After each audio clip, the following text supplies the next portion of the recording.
performances, but his kind of stood out. It does stand out, and it's Talking to the mic. Oh, I'm not talking to the mic.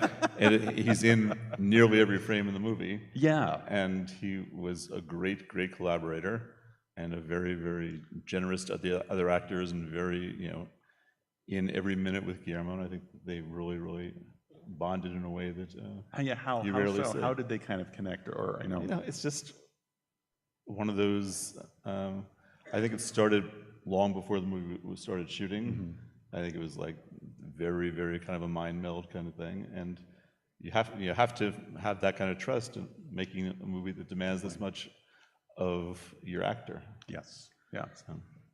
Yeah. Kim Morgan was one of our correspondents when we brought back the show Ebert Presents at the Movies, and I understand, and I knew she always liked writing. And are they planning any more projects together? I think they will probably write some more together. Yeah, this was a really good outcome of this movie, and why not keep it going? Kim has been, she came to Ebertfest several years early on, and I remember she did the onstage interview with Charlie Kaufman, and it was she was really good at it. She's a good interviewer. Any other observation about Nightmare Alley? Oh, I think you guys get into the Q&A in your video, but for those who've seen the 47 film, it is kind of interesting for how they didn't kind of use that as a guide. Apparently, it's more about the novel, that there are a lot of similar approaches cinematically, essentially. It's kind of funny how that kind of happens. But then I would just say, in addition, the sets in this movie really blew my mind. On this screen, in black and white, the circus especially, the detail that went into that. Well, the production designer, Tamara Devlin, is someone, and one of the great things that Guillermo does is he really, really sticks with people who have worked with him. I mean, Tamara has been with him probably since, let's say 10 years. And she did The Strain with us. She did all the 4 seasons of The Strain. She did this movie she's doing right now. We just completed a series for Netflix called Guillermo del Toro's Cabinet of Curiosities, which is an anthology of 8 kind of independent 1-hour films, all by different directors, all different scripts, not really related, except that Guillermo chose them all. Can you name any of the directors? I can, if I can remember them. Jennifer Kent is one. Guillermo Navarro, who has always been meant to be a director, is one. Vincenzo Natale, Catherine Hardwick, Anna Lily Amirpour, and 3 more. That's an incredible list. It is. It's a pretty great list. Wow. And they're all different. Each episode is its own thing. And where will we see this? You'll see it on Netflix either end of this year or beginning of next year. They haven't told us yet. And when is Pinocchio coming out? Pinocchio comes out December, let's say, 2nd or 3rd week of December this year. And it's getting close. And it was important to Guillermo that we show Nightmare Alley in black and white, but you can also find it in color. Has anyone here seen both versions now? Besides you. It's a completely different movie. Yeah. And it's much, much better in black and white. Well, It's better in both. I would say it's a completely different movie, and they're so different movies. So you two can't different Two- movies. two yeah, great color movies. And color and Great black and movies white. for the Right, price for of the price of one. one. And because it's late, I'm going to conclude this section so that we can see them on the screen. And once again, we thank you. We thank you on the stage, and we thank you, our audience, for coming this year. And we thank Gary for coming to be with us at the festival, because Oh, I of thank course. you for having me and for having Soy Cubana. This has been a day. Yes, thank you. He actually is responsible for 2 movies being here, Soy Cubana and Nightmare Alley. So thank you so much. And thank you, Nick Pleasure. Allen.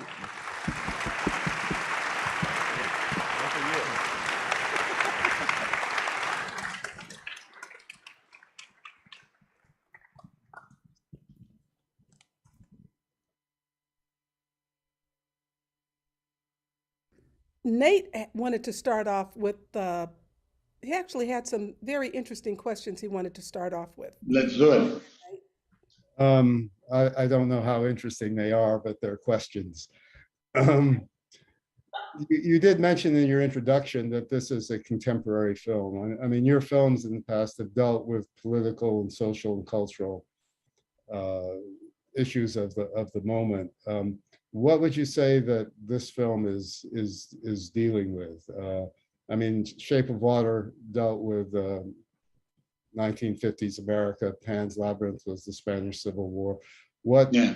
What contemporary issues do you think you're dealing with here? I think for me, the thing that is very, very clear in the movie is we live in a time where people seem to believe that truth and lies the lines have been blurred or they don't matter, but truth will always matter. And the idea of creating the equivalent of an American tragedy that is not caused, like in Greek tragedy, is caused by the gods and destiny against you. And here we wanted very clearly to construct the enemy within you.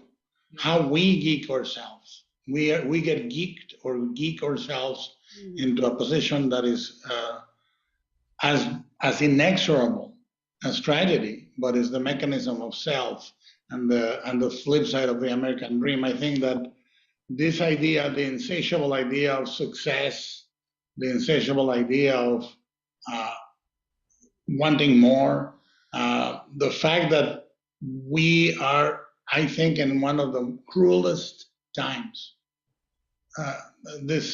We are at the same time civilized and incredibly brutal with each other. And the level of cruelty and exploitation that we can do unto each other, these are things. And then at a more personal level, I think that as a storyteller, you always question the way you approach something, a theme, a story, and you try to deal and lead with the truth, you know? I also will add that I think what's timeless also about it, and it's really certainly in the novel, is the idea of addiction. And that kind of can go hand in hand with wanting more and more and more and wanting more success. But also there's the alcoholism that Stanton suffers from, and that the lowest that he sees is of the geek, who is a man that is addicted. And that's how he gets into that line of terrible, terrible exploitative work. I wouldn't call it work, Yeah. but Circumstance. So when you see, that's the worst thing he can imagine, but it's also something that's a self-fulfilling prophecy in a way for him because of the addictions of the alcoholism, and the addiction element to it is something that we've talked to some people that are addicts that are really affected by the movie on that level. And Gresham was an alcoholic, the author. So it's something that part of it's very personal. It's very, very, very, very present in the movie, in the novel, because it's very present in the movie. What helped us a lot, Nate, is that at some point we decided that the novel was autobiographical for Gresham, that he was almost having a psychoanalysis session with his self, divided in his female dark self, shadow self. Every character in that novel is a part of Gresham having a dialogue with himself.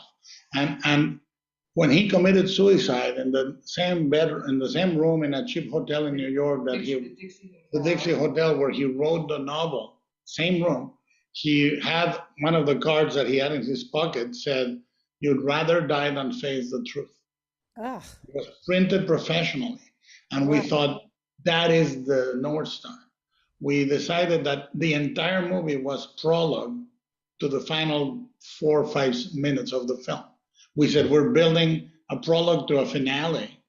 And that decided the rhythm of the movie, the structure of the movie. We said, we're going to ramp up slowly rather than have events up and down, which is the normal Aristotelian thing you want to do, up and down. I said, because the event happens in the last moment. And what is the big explosion, the big finale? The truth, which is So can brutal.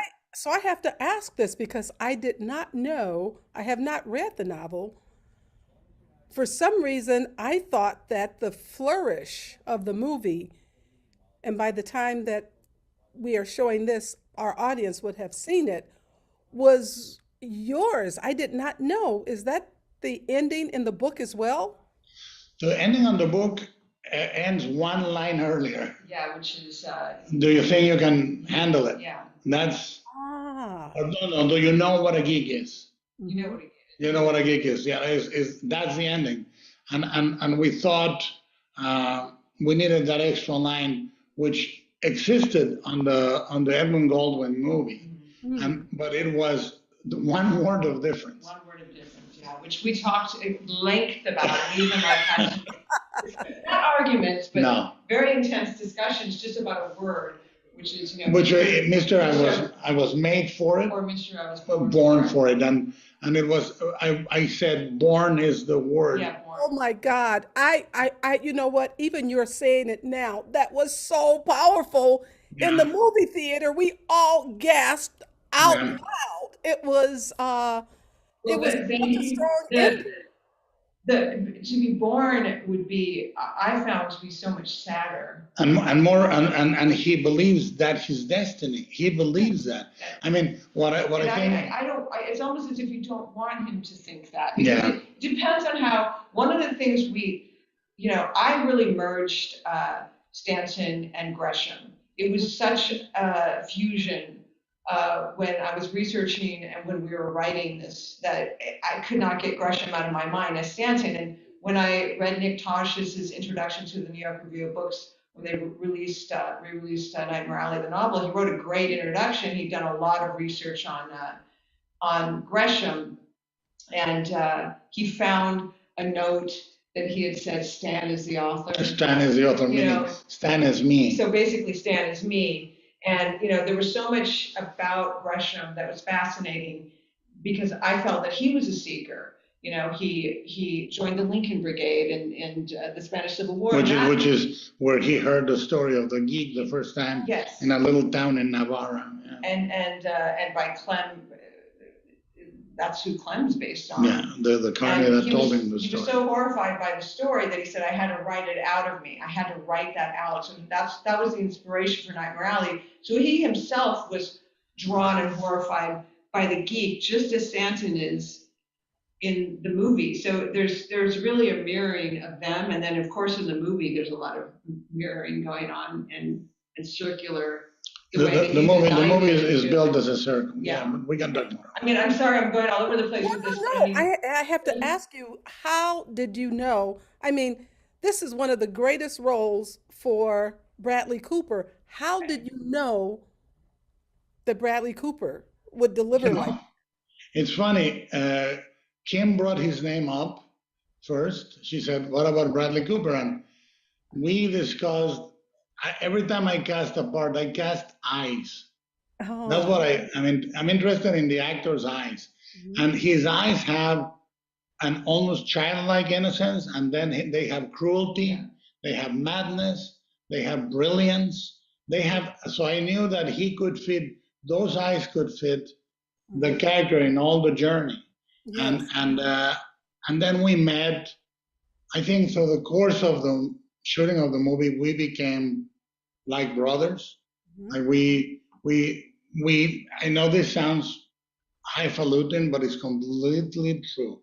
We have to sort of show each other's our worst and most vulnerable and most hurtful sides in order to execute that character. So he knew he was completely safe to go to those places with me. Wow. And I knew that I could go take him there. And look, the ending, the final shot was written from the beginning. We wrote it and we said, and now comes the final line and the final shot of the movie. And there is no ornaments. It's just, and we knew it was going to be the lens, the actor, and that's it, and the lines. And we prepared so much we thought about it so much, and then we ended up having to shoot it on a day we were not expected to shoot it. Ah, It was an emergency thing. We thought we had everything under control, and then my co-producer came in and said, "There's hurricane level winds. We can only shoot that shot, or we shut down." And I looked at Brad and I said, "What are we doing?" He said, "What can possibly go wrong?"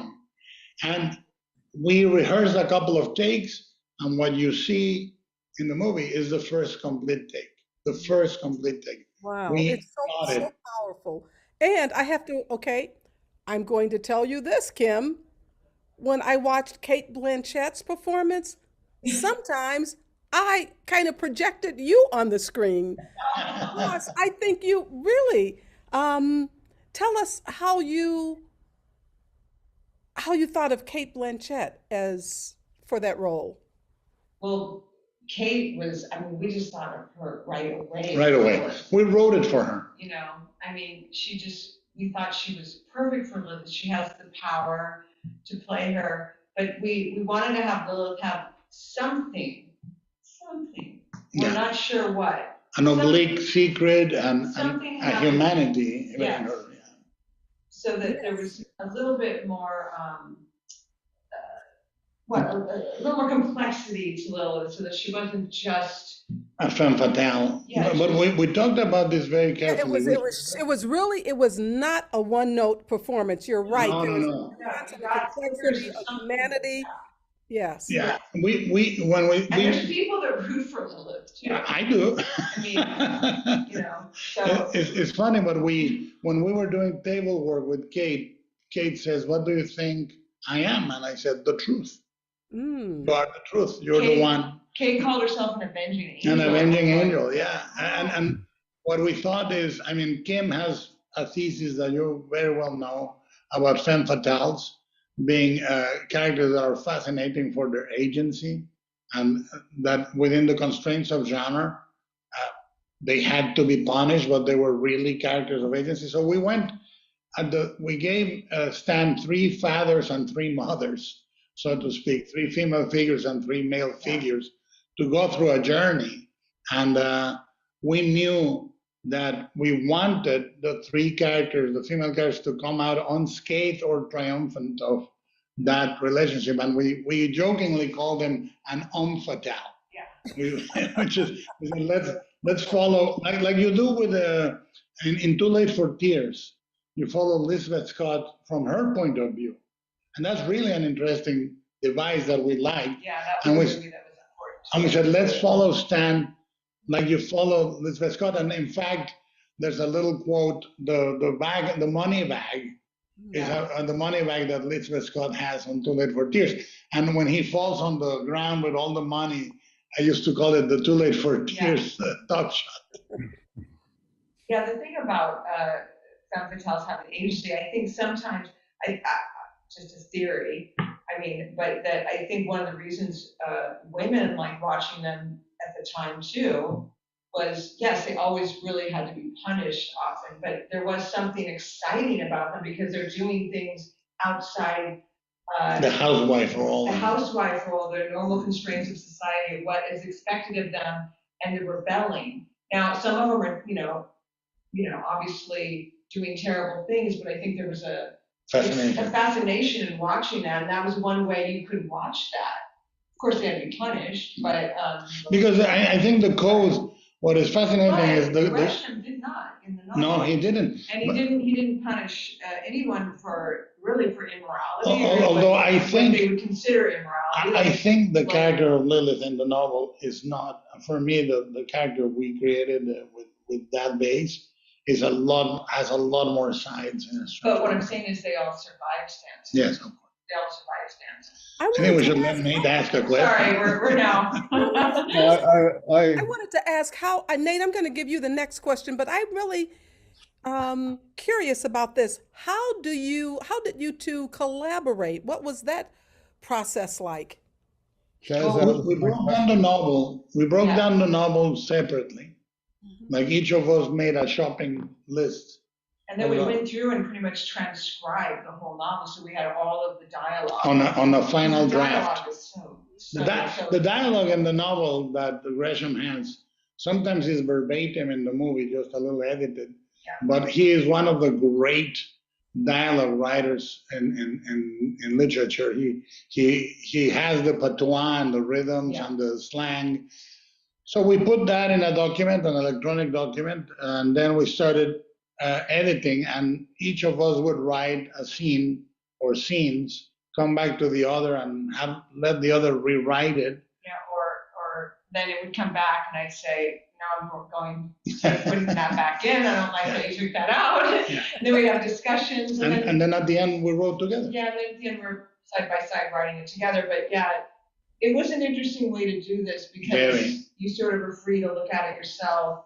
And then sometimes, if I get it back from you, the suggestions were good, or sometimes Yeah. we didn't agree. Or brutal, yeah. Yeah, and same with you, But the thing that we had such a good collaboration that then we married. Oh, It didn't go the other. usually it's the other way around. Yeah. Nate, you get the next question. I was, are you going to write another screenplay together or follow up Yeah. on that question? Yeah, we're working together right now. Yeah. Wow. I think that the interesting thing, look, the movie, and the reason I'm very happy is in this festival is because the movie was such an act of will. People don't make movies like this anymore, and it's a big production, big enough that we can recreate the period beautifully, but it's an adult theme. It's not seeking thrills. It's looking for a character. This is a big difference. We said we're not making a noir. We're making a character portrait. Wow. And we're not seeking the cliches of noir. We're refuting all of that.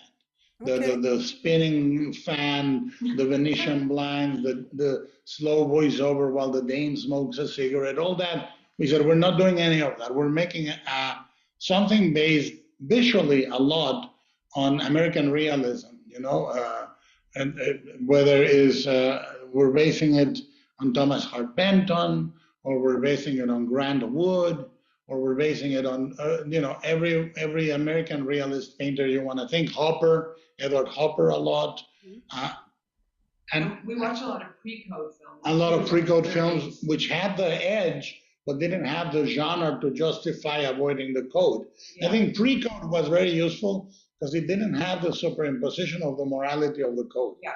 You could see movies about triangles, about love affairs, about crime without them being judged. And There were movies about addiction, like Heroes for Sale. Heroes for Sale, William The Wellman, yeah. Oh, and Why did you? another thing, why we- in black and white and in color? Yeah, We screened the 35 millimeter black and white print, Yes. great. and so can you just talk about why you are so? Yeah, I mean, when I started talking to the cinematographer, we knew we could not make it in black and white straight because it's a movie of a certain caliber, blah, blah, blah. Little did we know that we were going to be released against Spider-Man and the weekend that Omicron came to life. But that we were guarding the commercial safeguards of the movie. But what I noticed with certain filmmakers, particularly Douglas Sirk, in All That Heaven Allows, he shoots black and white in color for me. His contrast ratio in that movie, if you take the color down, the contrast ratio and the grayscales of that film are very much like a black and white film. And I thought it's really interesting if we can art direct the movie and shoot it as a black and white movie in color. So we have that contrast ratio, but we have the palette of color on top of it. And then during the pandemic, out of pure tedium, I said, I'm going to watch what we have, but I'm going to watch it in black and white. And it was so astounding. Yeah, I remember that when you showed that. When I said, Kim, come over. And she went, and I said, and then I It went, was so beautiful. beautiful. And then when we came back to shoot the second half of the shoot, after COVID stopped us for 6 months, I kept an eye for a lot more carefully for the contrast ratio, the grayscales, blah blah blah. And eventually we talked to the studio, and I said, "Can I prepare two versions? And here's how it looks in black and white." And it really is an astonishing change tonally for the movie, because all of a sudden it becomes the universality of the themes and the weight of the themes becomes heavier in black and white. Yeah, and I think a lot of the Carnival is The Carnival is extraordinary in black and white, but the process technically, fortunately for me, when I was young, I was a PA and a mascot in a movie that had Gabriel Figueroa as a DP, and he sort of like adopted me for a few months as his protege mascot / funny guy. And he explained to me, because we would look through his lens on the camera, and he would say, my eye still does black and white. He says, and this is the way the colors work, and this is green is gonna give you this mid-tone, red is gonna give you this mid-tone. And I kept all that in mind when we were doing this, but I did not think the studio would agree to do it black and white. And they fortunately did, because when we landed in the mother of all bad weekends, then we already had that beautiful black and white ready. And I said, you know what? Let's re-release the movie right now in black and white, because it's a completely different experience. And that allowed the movie to be seen right away again, and it grabbed the attention of the audience again. And I think eventually that allowed the movie to have a second life. How did we end up with a 35 millimeter print? We wanted 35.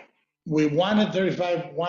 We were very adamant that the black and white had to have a 35, because even if it's projected 10 times, that print is going to have scratches and it's going to have a little dirt, and we wanted the print.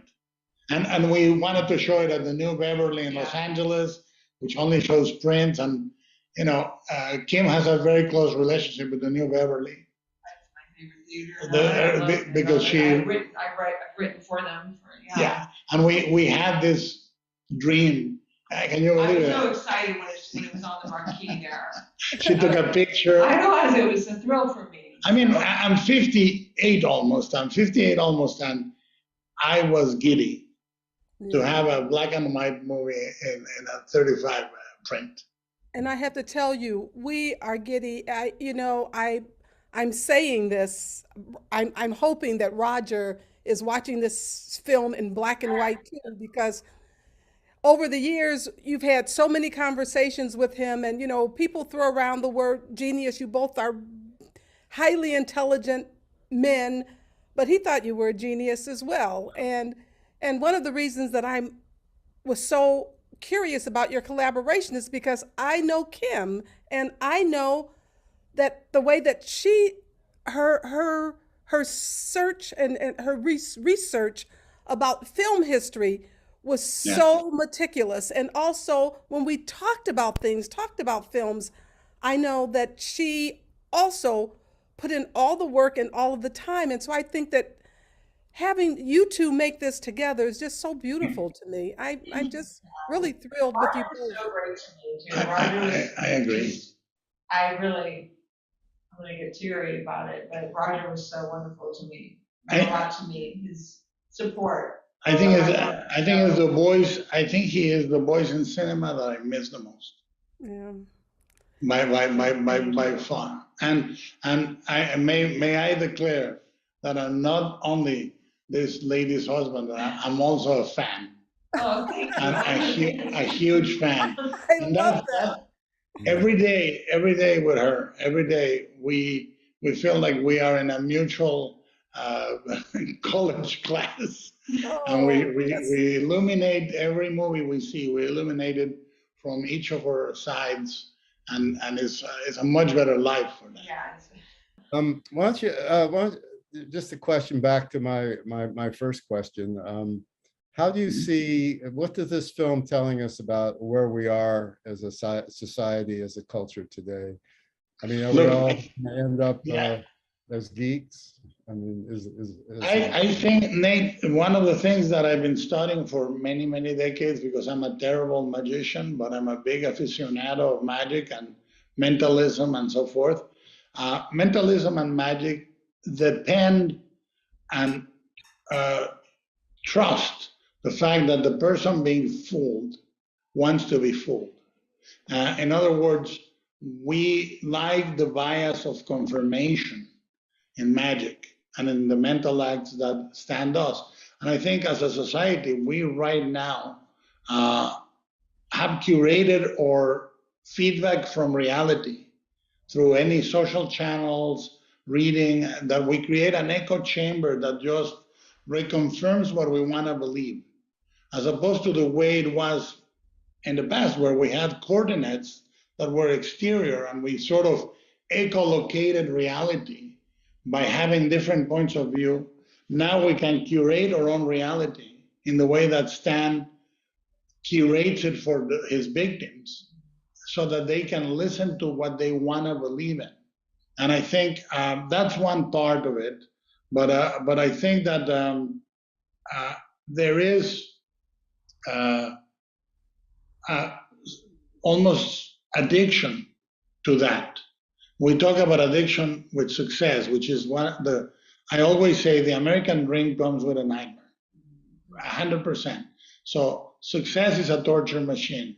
Wanting more is a torture machine. This reconfirmation of bias is an addictive machine. And I think this is about addiction in all. I come from Mexico. I have seen what havoc the drug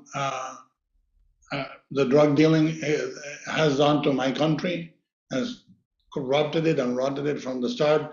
Opioid crisis, whatever you want. But addiction is manifesting itself right now in a way that is not just substance.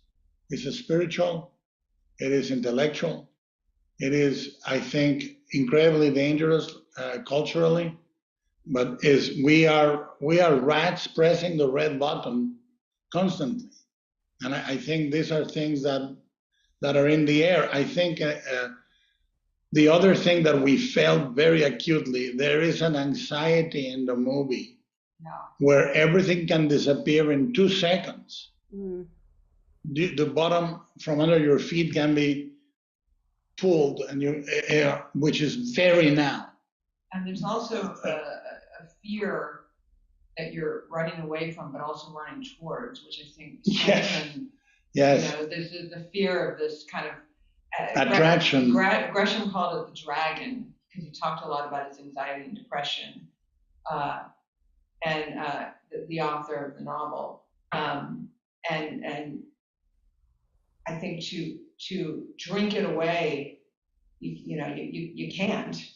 So you're also drawing yourself back to you're drawn to the abyss, and that is that at the same time while you're running away from it. I think that's something that is the same mechanism.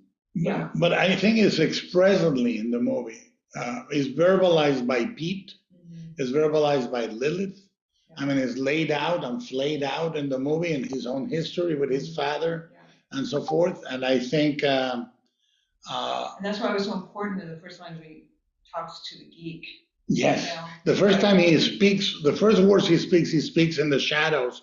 The movie is made about mirrors. Mirrors and circles. If you ever watch it again, watch for circles, watch for mirrors. And what are the first words? What are the first words that he speaks when he sees the geek? When he says everybody's looking for you. Ah. That's the first time he speaks in the movie. And I'm not gonna tell on you. But it's like he's talking to himself. To himself. But what I think is really interesting for me about what you were saying is every noir represents the period it was made on. When you watch post-war noirs, they have that anxiety. When you go to Cold War noirs, they have the anxiety of Cold War. When you go to post-Vietnam noirs, they have that. And we said, may we represent emotionally the anxiety of our times with this movie, and I think it does. I believe it does. Look, this movie was hard to make, hard to launch. I think any worthy enterprise. I have the belief, personally, you have a relationship with your movies and you love them more or less, not by what they do or how many awards they win, about you feeling that the piece is accomplished in the way you want it. And I think this is in my top 3 that I've done. Oh, wow. Affectionately for me, the execution is extremely difficult. I have partnerships that were extraordinary in my life, you know. And Bradley Cooper, I think, is not only one of the finest actors, but the most exquisitely dedicated, intimately involved, co-joined collaborator I've ever had to create the movie. Yeah, I was always an admirer of his in the movies, but what I saw him do in this movie at your direction was just really the ultimate. I think it's probably my most favorite thing that I've ever seen him do. Isn't it funny? One of the things we said, he reminded us of that other Cooper, Gary. Oh, He has that old movie star charm. But when you think about it, you go, I've never seen him like that. And when you see Kate Blanchett, to give an example, you go, surely she was born to play this part. Yeah. Surely she has done it before, and she hadn't. And wow. that's what I find. I find that the most rewarding on film when I tackle it, to see people play parts that feel they were born to play. And Bradley really understood, period, just the way he walked, the way he talked, the way he would take, the way A he hat or a cigarette or his cigarette, everything he did was just so, I mean, we were comparing him a little bit to Dana Andrews too. Yeah. Some of the bottled. And like, we like Dana Andrews because he's one of the most bottled up actors. but there's still, when you get a close up of Dana Andrews, you see all of this under the surface that's going on, like Yeah. in that. Any of them. Yeah. Any of them, whether he's repressing romance or repressing hatred, he's a fantastic guy that has it all under pressure. That's another thing that I like about your movies, and especially in this one, all of the supporting roles Oh, were yeah. so carefully cast and not played just to type. They were, there was something so fantastic in each of the performances. You know, we wrote for those actors in most of the cases. We wrote the part for them. We wrote it for Dafoe. We wrote it for David Strathairn. We wrote it for Toni Collette. We wrote it for Rooney, et cetera, et cetera. We really, we precast the movie early on. Can you talk about Ron Perlman and his involvement? Well, I got to write for him. It's an unspoken deal. Ron, what I think he has a period face and a period voice that only he can deliver certain patois, and you believe it, you know. And like, and I thought of him because he also was the guy that guided me into Nightmare Alley in 1992 or 93. He said to me, we were watching Elmer Gantry on a Laserdisc, and he said, I would love to play a swindler like Elmer Gantry. And he said, the only other swindler I've loved is the part Tyrone Power played on a movie called Nightmare Alley. Wow. And we tried to get the movie, and we couldn't. And I found a paperback in one of the great bookstores in LA. You know, there's still a few that are good.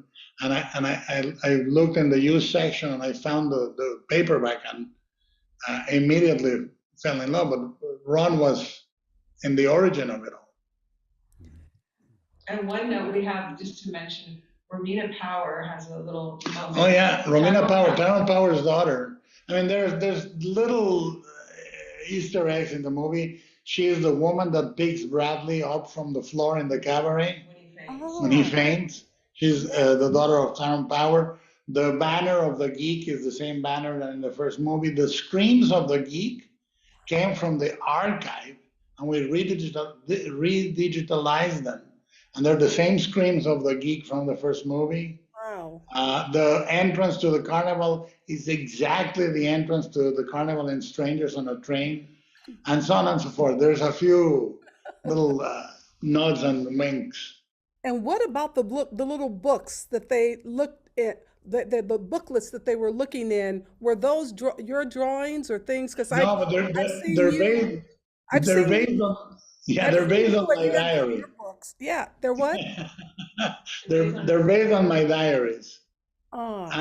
If you I don't know why it happens, but in every movie I make, or almost every movie I make, there is a book, Mhm. and as a repository of something or knowledge, or I believe in books as talismans, and the prop guy based it on my notebooks. And you haven't asked this question, but yes, we did keep Enoch. Yeah, we kept Wait a minute. I didn't hear that. You. the little baby, the unborn baby with a cyclops eye. I mean, it lives at home. Oh my That, God. that was the third motif in the movie. If you ever watch it again, is the single eye. We Oh wow. really love Enoch. We love him as a child. Yeah. Yes, You know he what? looks like me. There are a lot of other questions we could ask you, but we want to. Well, Nate, I will, because I was going to ask if you have anything that you just want to say to our audience. Yes, I mean, listen, the festival is, as a filmmaker, I say one thing that is hard to understand if you're not a filmmaker.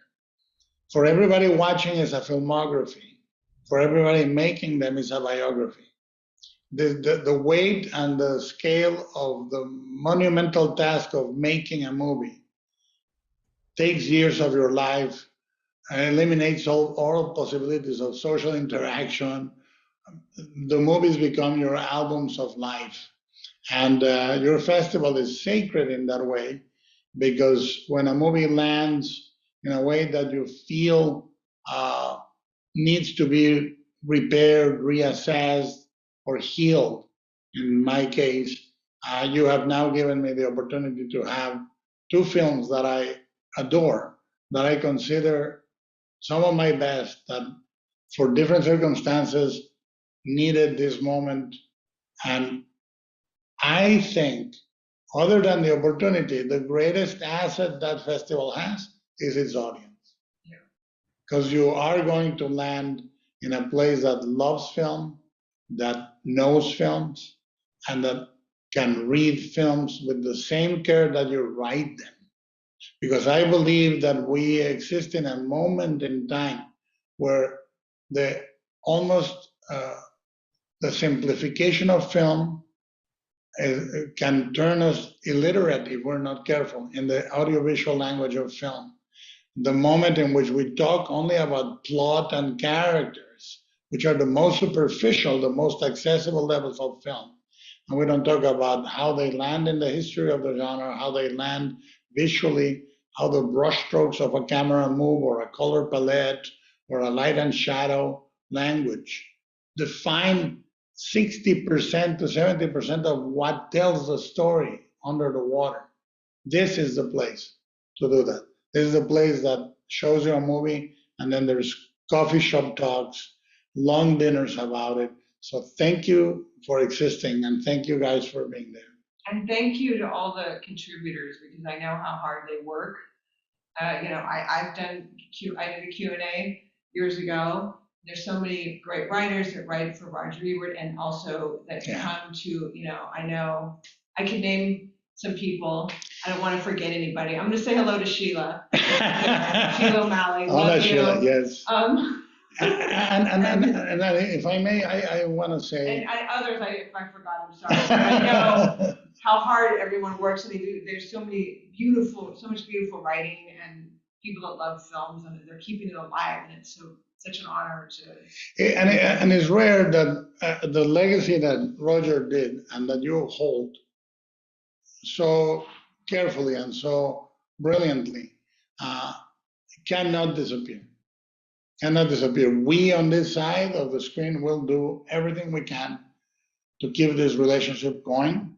And I gotta say, we need to fight individually to preserve the cultural place film has, not in its simplicity as a medium, but in its complexity as an art form. And there's a big difference. It's not about how wide we go, but how deep we go with our films that we make. So that's it. And you make those films. Thank you, Nate. Thank you. And now I'm gonna go back to Pinocchio, which is waiting for me next door. Okay. Thank you so much. Thank you. Thank you, guys. And good luck. And we'll have you back in person as soon as we can, please. I tell you, nothing makes me happier than the journey to Champaign, Illinois. I love it.